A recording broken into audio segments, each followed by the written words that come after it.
छत्रपती शिवरायांची ही जन्मभूमी आहे। राजमाता जिजाऊ राष्ट्रमाता अहिल्यादेवी होळकर यांचा खरं तर वारसा आणि वसा घेतलेल्या आम्ही सगळ्या महिला शेतकरी आणि उपस्थित माझे सर्वच तालुक्यातील शेतकरी बांधव, प्रथमतः आज आम्ही हा जाहीर खरं तर मोर्चा तहसील कार्यालयावर आणलेला आहे। याच्यामध्ये आपण बघताय की आम्ही गुरढोरं आमची आणलेली आहेत, आज आमची गाई गुरं इथे आहेत, आज आम्ही खरं तर मर्याईचा जागर इथे केलेला आहे आणि त्याचं एकमेव कारण, एकमेव केंद्रबिंदू हा आमचा शेतकरी आहे। कारण भारत हा कृषीप्रधान देश आहे आणि भारताची संपूर्ण अर्थव्यवस्था शेतीवर आहे, परंतु निसर्गाचं दुष्टचक्र आपण बघतोय।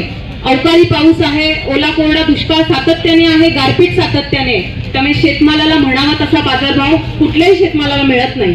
परिणामी जर आपल्या तालुक्याचा जर आपण विचार केला तर कांद्यासारखं नगदी पीक आहे आणि त्या कांद्याची दुरावस्था आपण बघितली 31 मार्च 2024 पर्यंतसाठी खरं तर निर्यात बंदीचं नोटिफिकेशन जाहीर झालेलं आहे। या माध्यमातून जे 50-55च्या आसपास आमच्या कांद्याला दर मिळत होते ते दर आज 20 रुपयाच्या आत आलेले आहेत। त्यामुळे खरं तर शेतकरी आधीच आर्थिकदृष्ट्या अडचणीत आलेला आहे आणि अशातच खरं तर सरकारने किंवा सरकारच्या वतीने म्हणावं तर घाला शेतकऱ्यांच्या मुळावर घातलेला आहे। आज आमच्या दुधाचे जर भाव आपण बघितले तर ते दुधाचे भाव फक्त 25, 26, 27 याच्या वर एकही रुपये आम्हाला मिळत नाही। याचं कारण असं की जसं आम्ही शेती करतो तसं प्रामुख्याने आज इथे मोठ्या प्रमाणावर माझ्या माता भगिनी उपस्थित आहेत। आज या सगळ्यांची बोंब आहे की आमच्या शेतमालाला तर भाव नाही, आमच्या दुधालाही, आमच्या गाईच्या दुधालाही भाव नाही। याचं एकमेव कारण आज आपण आमचा पारंपरिक व्यवसाय आहे, शेतीप्रमाणे दुग्ध व्यवसाय आम्ही जोडधंदा म्हणून वर्षानुवर्ष आमच्या पूर्वजांनी सांगितलंय, आम्ही करत आलोय। आम्हाला त्यापेक्षा जास्त उत्पन्नाची साधनं माहिती नाही। आमचं जे घर चालतं, आमच्या मुलाबाळांचं शिक्षण चालतं, आमचं आजारपण चालतं, आमचं दुःख सणवार हे आमचे खरं तर दुधाच्या पगारावर चालतात आणि आज त्या दुधाचे दर कोसळलेले आहेत। खरं तर ही शोकांतिका आहे। आज हा खरं तर आमचा जो मोर्चा आहे हा कुठलाही राजकीय मोर्चा नाही, हा आमचा आर्थिक, आमचा वैचारिक मोर्चा आहे आणि हा मोर्चा आमच्या न्याय हक्कासाठी आहे। याचं कारण एकमेव की जे दुधाचे दर आहेत ते दर सातत्याने कोसळत आहेत। 26 ते 27 रुपये इतका दर आहे। आज आपण जर बघितलं केंद्र सरकारने सांगितलेलं आहे की 3.2 आणि 8.3 इतकं जर फॅट आणि SMS जर व्हॅल्यू असेल तर त्याला योग्य FSSAI ने सांगितलंय की ते जे स्टँडर्ड डिस्कस केलंय त्याच्यानुसार दर हा 31 रुपयाचा दर येतोय। आपल्याला जुलैमध्ये 2023च्या जुलैमध्ये आता शासनाने GR काढलाय, ते GR मध्ये असं सांगण्यात आलेलं आहे 3.5 फॅट आणि 8.5 जर SNS ची जर व्हॅल्यू असेल तर आपल्याला 34 रुपये दर हा मिळालाच पाहिजे। परंतु आज आपण जर बघतोय आपण सगळी मूल्य तंतोतंत पाळण्याचा प्रयत्न करतोय। आज आमच्याकडे आज आलमेल सोसायटीचे चेअरमननी माझ्या आधी सांगितलं, त्यांच्याकडे तर रेकॉर्ड आहे 3.5 म्हणजे 3.2 ते 3.5 ही जरी व्हॅल्यू आम्ही मॅच केलेली असेल तर आमचे तुम्ही दर बघा, ते दर 24 किंवा 25 पेक्षा वर नाहीत।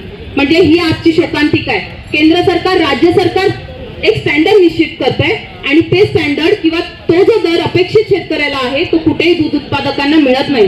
परिणामी आम्ही सर्वजण मेटाकुटीला आलेलो आहोत। म्हणून हा आमचा शेतकऱ्यांसाठीचा संघर्ष आहे। जसं फॅटची व्हॅल्यू वाढली तर वाढ जी होते ती 20-30 पैशाने अपेक्षित आहे, परंतु जी घट आमचं जर 0.1 ने जर आमची घट असेल तर आमची घट संघावाले किंवा इतर काही जे आहेत मधले डिस्ट्रीब्युटर ती जी घट असते ती 50 पैशाने असते। म्हणजे निश्चित हा सगळीकडून अन्याय जो शेतकऱ्यांवर आहे। आज आम्ही खतं, औषधं, बियाणं घेतोय, ह्याच्यासाठी आम्हाला GST लागू आहे, परंतु आमच्या शेतकऱ्याच्या दुधाला कुठल्याही प्रकारचं GSTचं स्वरूप नाही। आज आम्ही हा जो मोर्चा याच्यासाठी केलेला आहे की आमच्या दुधाला कमीत कमी 35 रुपये इतका बाजारभाव मिळावा। आज आपण जर बघितलं तर दुधाची पावडर फक्त महाराष्ट्रात जर बघितलं तर 30,000 मेट्रिक टन इतकी दुधाची पावडर अवेलेबल आपल्याकडे आहे।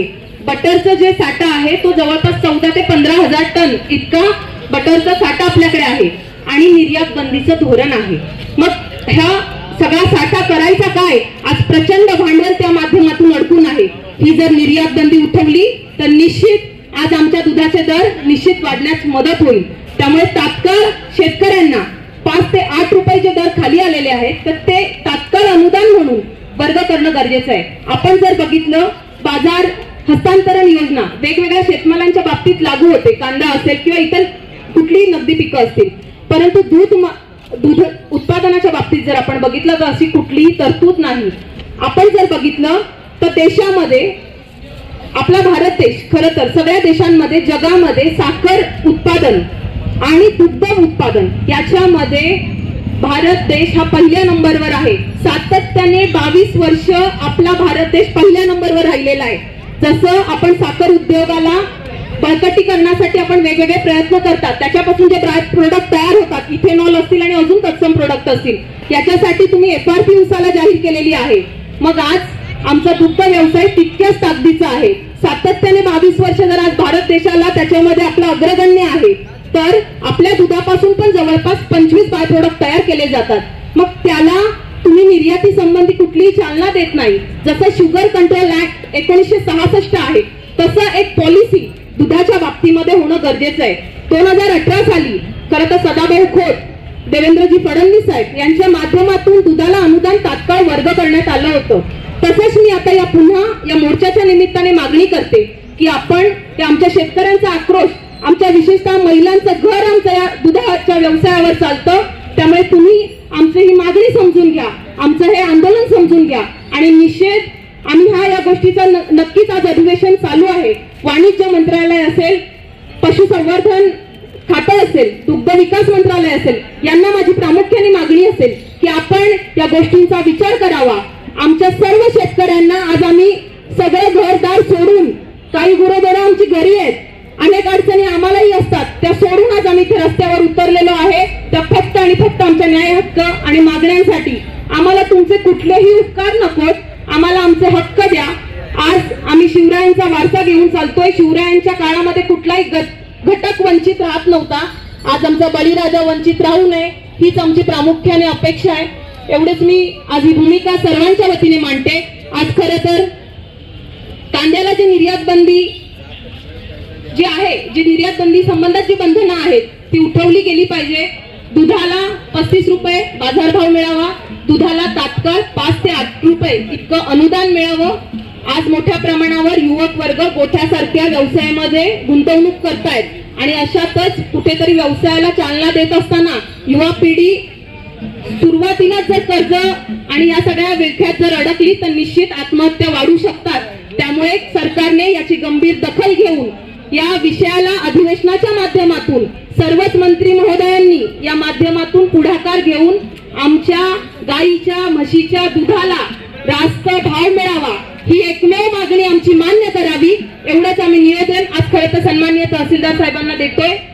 आपण सर्वच जण यामध्ये सहभागी झालात. मी आपणा सर्व माता भगिनींचं, सर्वच बंधू भावांचं मनापासून आभार मानते आणि थांबते. जय हिंद, जय महाराष्ट्र. शेतकरी एकजुटीचा विजय असो. दुधाला 35 रुपये दर मिळालाच पाहिजे, दुधाला अनुदान मिळालंच पाहिजे, कांदा निर्यात बंदी उठवलीच पाहिजे. जय जवान जय किसान, जय जवान जय किसान.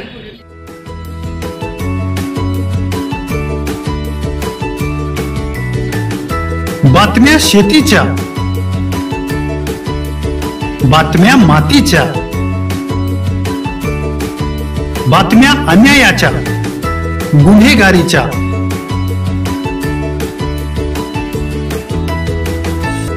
राजकारणाच्या आणि समाजकारणाच्या, शोषणाविरुद्ध बुलंद आवाज, जनसामान्यांच्या हुंकाराची गाज, सत्कार्याला प्रोत्साहन, दुष्कृत्याला अनुशासन, निर्भीड, निस्पृह, सडेतोड, बेधडक आणि रोखटोक म्हणजेच विघ्नहर टाइम्स. शोध बातमीचा, ध्यास सत्याचा. आपलं चॅनल, आपली बातमी. सबस्क्राईब तर कराच, पण बेल आयकॉनवर क्लिक करायलाही विसरू नका.